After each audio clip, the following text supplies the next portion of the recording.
कुछ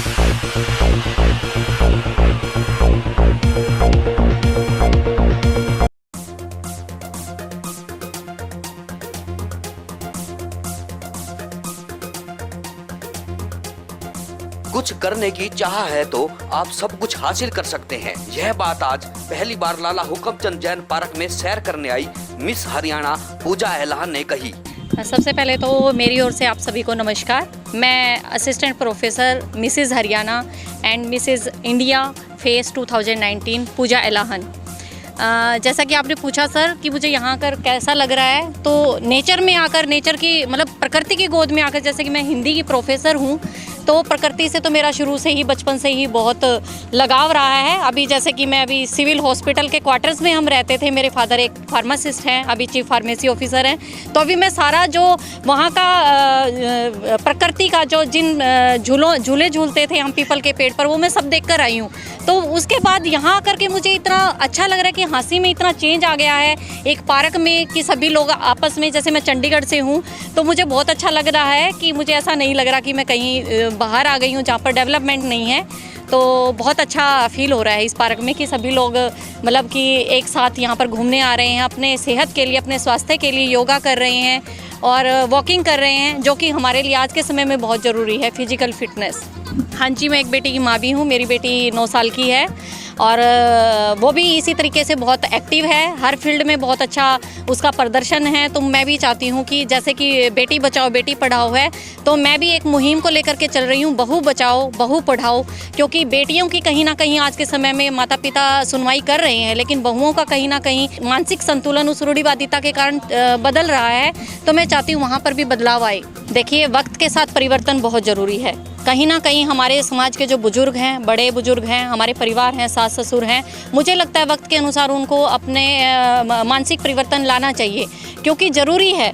क्योंकि आप देखिए कि बेटी के समझ के अनुसार फिर भी हम कहीं ना कहीं चल रहे हैं, लेकिन जैसे कि मैं भी एक बेटी हूँ, मैंने भी अपने माता पिता का पूरा मान सम्मान रखते हुए हर फील्ड में, हर क्षेत्र में अच्छा प्रदर्शन किया है, चाहे पढ़ाई में क्यों ना हो। मैंने जैसे कि MA हिंदी, BA मेरी यहीं SD कॉलेज से पास आउट हूँ। MA हिंदी मैंने कुरुक्षेत्र यूनिवर्सिटी से through out first class merit में मेरा क्लियर हुआ।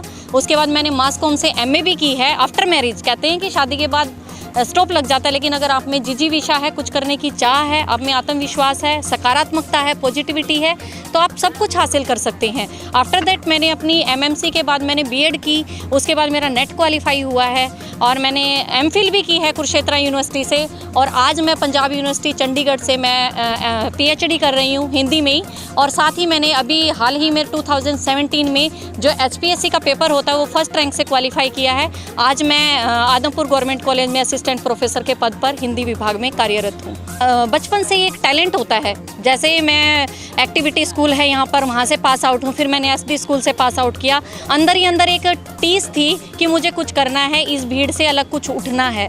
एक हाँसी जैसे रूढ़िवादी शहर में जहाँ शायद ही लड़कियों, आज बहुत चेंज है, मुझे लगता है कि लड़कियां उठ करके बाहर पढ़ने जा रही हैं, लेकिन उस समय में बहुत कम था कि जो लड़कियां कुरुक्षेत्र यूनिवर्सिटी तक पहुंचती थी।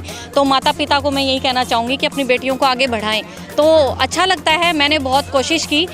चुनौतियां तो देखिए वैसे तो हर इंसान के जीवन में आती हैं, लेकिन महिलाओं के लिए स्पेशली आती हैं, क्योंकि बेटी जब होती है तब भी जो एक बाउंड्री उसके लिए निश्चित कर दी जाती है परिवार में कि ये बेटी है और ये नहीं करना, वो नहीं करना। लेकिन समय के साथ मैंने बोला कि परिवर्तन बहुत ज़रूरी है, और शादी के बाद भी बहुत सारी बंधन हैं जो एक महिला को रोकते हैं, बहुत सारी जिम्मेदारियां हैं जिनको पूरा करते हुए, उसको मेंटेन करते हुए अपने आप को कहीं ना कहीं, अपने अस्तित्व को साबित करना होता है। नहीं, हरियाणवी तो हम घर में बोलना, हाँ, मेरी मम्मी के साथ घर में जो हमारा जो मेन लैंग्वेज है वो हरियाणवी ही है। जब मुझे लगता है सामने वाला मेरी खुद की, अपने आप ऑटोमेटिकली मेरी हरियाणवी निकलती है। देखिए, मैं जैसे कि मैंने कहा कि एक बेटी का, एक माँ का, एक बहू का किरदार मैंने निभाया, तो मैं एक अच्छी प्राध्यापिका भी हूँ।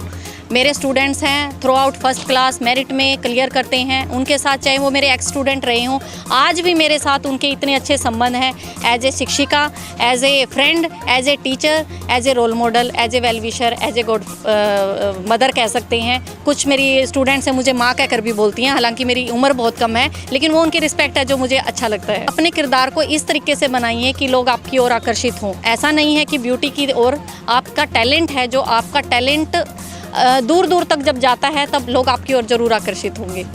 ये सर आप लोगों का प्यार है कि लोग मुझे इतना चाह रहे हैं, और भी बहुत सारे लोगों की दुआएं हैं जो चाहते हैं कि मैं इस क्षेत्र में भी काम करूं, इसमें भी। और समय के साथ साथ जैसे कि बहुत सारी चीज़ें बदलती हैं, तो शायद मैं आने वाले समय में आप लोगों के सबके साथ मिलकर कुछ ना कुछ नया करूं। जो लोग सच्चे हैं वो लोग हरियाणवी भाषा का प्रयोग करते हैं। और आप देखिए आज के समय में बहुत सारे ऐसे कलाकार हैं। हाँ, एक समय था बीच में कि जब फूहड़पंथी बहुत ज़्यादा आ गई थी हमारे हरियाणवी गीतों में, हरियाणवी कल्चर में, हरियाणवी फिल्मों में, लेकिन अभी बहुत अच्छा काम हमारे जो हरियाणवी कलाकार हैं जैसे नवीन विशु जी हैं, और भी बहुत सारे कलाकार हैं, राजू पंजाबी जी अच्छे गाने गा रहे हैं, हम सुनते भी हैं। लेकिन ऐसा नहीं है कि लुप्त होती जा रही है। मैं भी एक जीता जागता उसका उदाहरण हूँ। मैं हरियाणा की लड़की हूँ, बेटी हूँ, माँ हूँ और बहू भी हूँ।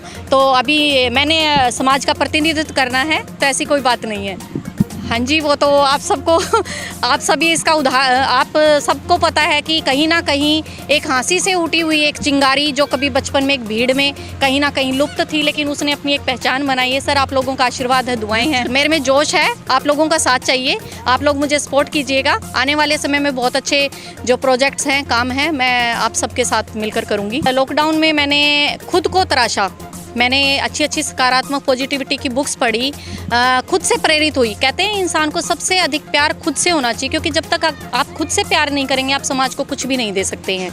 तो मेरा तो यही है कि मैंने अच्छी बुक्स पढ़ी हैं, अच्छे सॉन्ग्स पढ़े हैं, जिससे मैं मतलब कि ऐसा ना हो कि कई लोग लॉकडाउन में डिप्रेशन में चले गए हैं। एक चीज़ मैंने ये नोट की है, बहुत सारे ऐसे कलाकार भी हैं जो डिप्रेशन में चले गए हैं। तो मुझे लगता है कि आप अच्छी बुक्स पढ़िए, अच्छे गाने पढ़िए, अपने पेरेंट्स के साथ, अपने परिवार के साथ अच्छा समय व्यतीत कीजिए, तो ये बहुत ज़रूरी है। और मैंने भी अपने स्वास्थ्य को लेकर के एरोबिक्स है या फिर योगा है, बहुत सारी ऐसी चीज़ें की हैं जिससे कि एक नई उमंग के साथ मैं आप सबके सामने बहुत मैंने अपनी बेटी का ध्यान रखा है, उसकी एजुकेशन का ध्यान रखा है।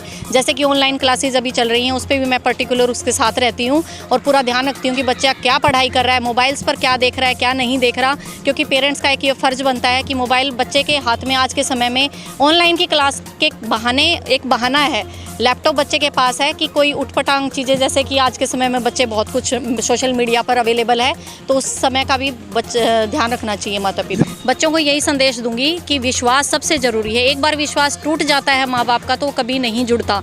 तो मैंने अपने बेटी को भी यही चीज़ सिखाई है, बेटा ज़िंदगी में कभी एक चीज़ गांठ बांध लो कि कभी झूठ मत बोलना। जो आपको चाहिए आपके माता पिता आपके लिए ज़रूर अवेलेबल करेंगे, लेकिन झूठ नहीं बोलना, सच बोलना है और विश्वास नहीं तोड़ना। क्योंकि अगर आप कुछ बन जाओगे तब आप कुछ भी कर सकते हो। केयर है एक माँ की और मुझे इसका मार्गदर्शन करना है। कहीं ना कहीं वो प्रेरित भी होती है कुछ ऐसे महापुरुषों की जीवनी, जैसे कि मैं डॉक्टर अंबेडकर को बहुत फॉलो करती हूँ, डॉक्टर APJ अब्दुल कलाम को मैं बहुत फॉलो करती हूँ। उनके आदर्शों पर चलना है और उन्हीं को लेकर चलना है, तो कभी भी कहीं भी आप हार नहीं मानेंगे। किसी से प्रेरणा जरूर लीजिए और सबसे बड़ी बात कि आप खुद अपने आप में एक सबसे बड़ी प्रेरणा है। आप जैसे भी हैं अपने परिवार के साथ, अपने लोगों के साथ समय व्यतीत करें। और शिक्षा जो है वो बहुत ही मजबूत वेपन है, एक हथियार है, उसको कभी भी ना छोड़ें। कभी भी नेगेटिविटी लाइफ में अपने ना लेकर आएँ। कहते हैं कि जब आप नकारात्मक होते हैं तो वाइब्रेशंस ब्रह्मांड में जाती हैं, पॉजिटिव रहेंगे तो वो वापस आएंगी। तो कभी भी नेगेटिव ना होएं, कैसी भी सिचुएशंस हों। सुख है तो दुख भी है, दुख है तो वो भी ज़्यादा समय के लिए नहीं है। तो पॉजिटिव रहें और बोल्ड रहें, विश्वास के साथ अपने पथ पर अग्रसर रहें।